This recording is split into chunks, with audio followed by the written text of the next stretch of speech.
বাবা এখন মোদের কি হবে, মোদের খানকা ভাঙ্গা দিছে রে বাবা, উহাবির দলে রে বাবা, মোদের ব্যবসায় লাল বাতি জ্বলবে, কি যে উপায় হবে রে বাবা, একটু বলে দেন বাবা।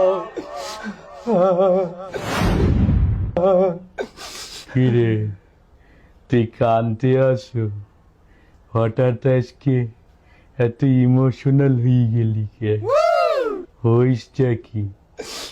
বাবা আপনি তো বলেছিলেন বাবা যে কোনো বিপদের সময় আপনি আমাদের পাশে থাকবেন, আপনি উফাত গমন করেছেন, কিন্তু আমরা মনে প্রাণে বিশ্বাস করতাম বাবা আপনি আমাদের মাঝে এখনো আছেন, কবরে আপনি আমাদের সাথে থাকবেন, কিন্তু বাবা দুনিয়াতেই তো আপনি আমাদের সাথে এখন আর নাই, আমাদের ঘর বাড়ি মাজার খানকা ভেঙে, এমনকি বাবা আপনার রওজা শরীফও ভেঙে দিয়েছে, আপনি কিছুই করতে পারলেন না বাবা। বাবা আপনি বলেছিলেন বিপদের দিনে আমাদের পাশে থাকবেন বাবা, কিন্তু ওই ওয়াহাবিরা এই দেশের মানুষ আপনার রওজা শরীফে আগুন জ্বালিয়ে পুড়িয়ে ছারখার করে দিয়েছে, আপনি কিছুই করতে পারলেন না বাবা। বলদা এখন কাইন্ডে কি কোনো লাভ আছে?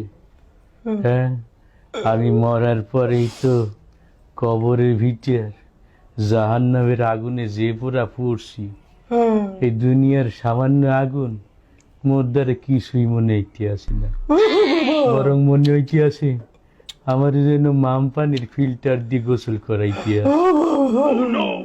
আর এই আগুনের সে জাহান্নামের আগুন আর কত বেশি গরম, মোর কলজা গির্দে ফুসফুস সব পুড়িয়ে ছারখার হয়ে গেছে, আর তোরা কানতে আসো দুনিয়ার আগুনের লেগে, এ তো কিছুই না বেডা, কান্দাকাটি করা লাগে।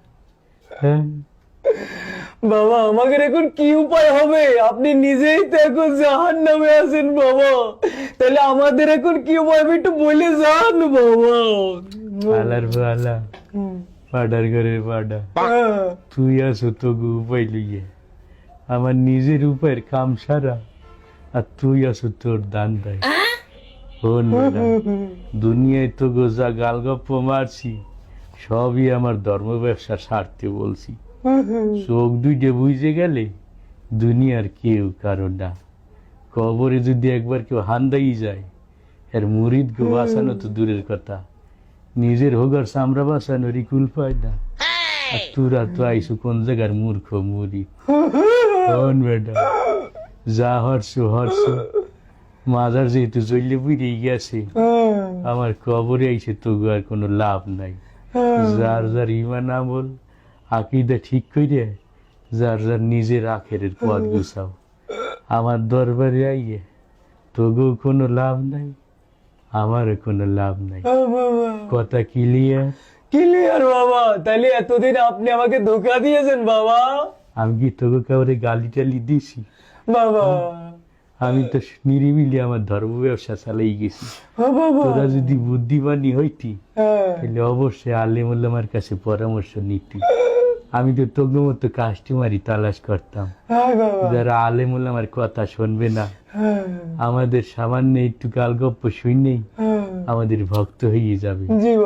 যাই হোক, দুনিয়ায় যা হাসিল করছি আখেরাত পুরোটাই বরবাদ হয়ে গেছে, তোরাও সময় থাকতে নিজের আখের গুছা, নাইলে তোকে বাবার যে অবস্থা তোকে তো তালাশ করেই পাওয়া যাবে না, আমার এই দেহই যখন কবরের ভিতরে টেকতে পারলো না, তোকে তো তালাশ করে পাওয়া বহু দূরের কথা।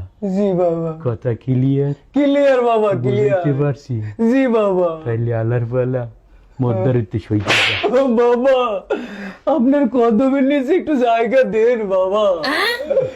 জি বাবা। বাবা আমি খুঁজতে যাইয়া শয়তানের ছবি, খুইজা পাইলাম দেওয়ান বাগি গো